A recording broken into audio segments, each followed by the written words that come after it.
Classic shit, man. Classic shit. This is story part 2, me being locked up, LA County Jail. Um, and a lot of these stories is classic shit. I don't fabricate. I don't lie. I have no reason to lie. Especially get on the platform and lie to everybody else. So all this shit is true to life stories. All right, so let's get to it. So I'm in there. I'm in the LA County Jail. This time I'm in the medical dorm. So it's not a lot of. It's more like bunk beds, and it's not really locked up. Everybody's. It's all you got. You got the whites over here. They call them the Woods. Then you got some of the Asians, a couple of Asians, sprinkle full of Asians, and then you got a bunch of Mexicans, and then you got a bunch of blacks, but more Mexicans than blacks. So far, I'm up in here about 2 weeks, 3 weeks. Everybody's somewhat getting along, somewhat. So throughout all the both groups, ethnic groups, you have a house mouse. House mouse is a guy who basically is the representative of that ethnic group. You know what I'm saying? You got a house mouse for the Mexicans, you got a house mouse for the blacks, you got a house mouse for the Asians and whites. So I'm gonna bring y'all back. I forget exactly what it was. I think 2000. It was 2000, I think. So we're all in the medical dorm. They got a big screen TV up in there. So this is when Robert Horry had hit that big shot from the top of the key. That's when I was locked up, and everybody in the fucking dorm was looking at it. Right? They was looking at it. Man, when the Lakers was on, you could have swore that we were all one race. When this one particular game, this was in the finals, like some big shit, some big shit. So the game go off. Horry hit that shot. The game go off. So when the game go off, everybody goes talking to their folks and their people and shit. And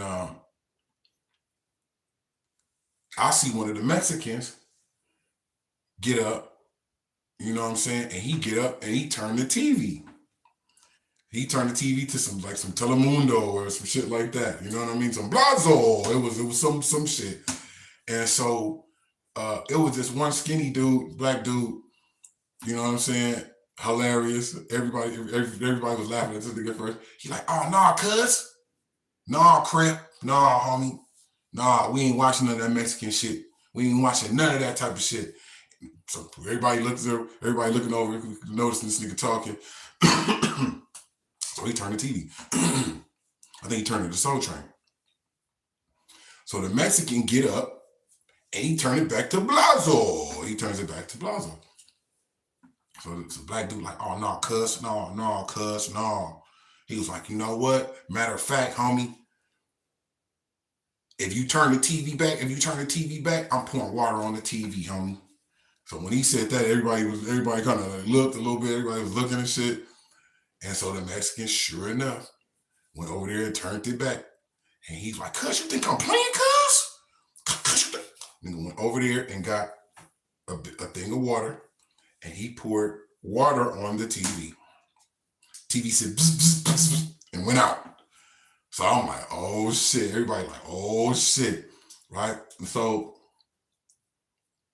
the Mexican house mouse, big dude, Mexican house mouse, come over to the black side. He's like, hey, Holmes, check it out. Check it out, Holmes. You're going to have to do something about your homeboy, man. You have to discipline your homes, man. You have to discipline your homie, man, or it's going to go down up in here for sure, right? And so I'm sitting there. I'm looking, I'm hearing what's going on. So the dude come over and relay the message. He's like, hey, man, they was like, hey, y'all, somebody got to get down with dude, you know what I'm saying, and put the discipline on him, the DP on him, because if not, the riot gonna pop off. So little short dude named June, I forget his name is June, little short dude. So them niggas put socks on both their hands. They put like about 3 or 4 pair of socks on their hands, and they get him up. They square up. They taking the fade. They going back and forth. We watching it. So The Mexican house mouse come back over there. He's like, you didn't do a good enough job, Holmes. So when he said that, one of the black dudes was like, man, fuck all that. I'm about to go over there and go bomb on that Mexican. Bomb on the Mexicans. I was like, my nigga, don't go do that, my nigga. He turned around. He was like, cuz, you with me or you against me, cuz? So I was like, oh, God, here we go. And sure enough, he jumped up by himself, went over there to a group of Mexicans, about 4 or 5 Mexicans over there.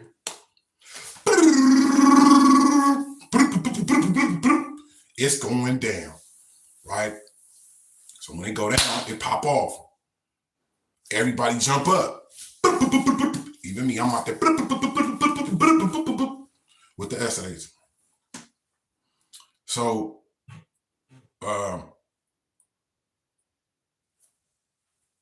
police come in there. You hear the big ass door. They open up that door and they pulled out this gun. They kind of got like a drum on it. You know what I'm saying? They just like this gun with this round. They got boom. He shoot the shit. He shoot it. A ball come out. A big ball come out. And then it explodes in the air with all kind of pellets and BBs and pellets and shit. Right? I seen grown motherfuckers, 22-inch arms, running to their bunks, covering up, looking up. Police came up in there. You know what I'm saying? Police come up in there and they break it up. You know what I'm saying? They break it up. The funny part about the whole thing is that through the midst of all the chaos, through the midst of all the fades and all that shit that was going on, after it was all said and done with, it was some on the black people, on the black dude's side. He out there like, yeah, cuz, right? And so one of the dudes was like, yeah, you talking all that tough shit, but throughout all the turmoil and fights and fades that was going on, they still could look and see who got up and who didn't. Right? It was amazing to me. They was like, even rapper got up and was squabbling with the essays. Nigga, you's a bitch. Went hard on him. Right? And so, you know, these stories, man, I'm gonna share about 2 or 3 more stories on the next one. You know what I'm saying? But to say it once and say it again, so all you youngsters out there, no matter what state you in, LA, New York, whatever, Houston, wherever you at, jail is not the spot. I'm gonna tell y'all that right there. Jail ain't the spot. It ain't no women in there. You feel what I'm talking about? So all that gang and all that shit, that gang and have your ass up in that 8x10, you know what I'm saying? Listening, looking at the walls of silence and eating Jack Mac and all that type of thing. You feel me? If I can save one youth that listens to this, that can understand where I'm coming from, to know that jail ain't the spot. There's other routes that you can go. You know what I'm saying? To live a positive life, to go do something and make your mama proud, or whatever the situation may be, to have you just doing good for yourself. Jail ain't the spot. You know what I mean? Big floss mode. Just wanted to tell y'all, you know what I mean? Like all the little stories and shit that go on up in there. Some of it was cool and it was funny, but at the overall, to sum it all up, at the end of the day, jail is not the spot. Remember, I told you this. Don't go in there and learn it on your own. Listen, take heed and listen. All right, floss mode. I'll be back with part 3 to let y'all hear the rest of this shit, man. Hilarious. All right, then, gone, floss.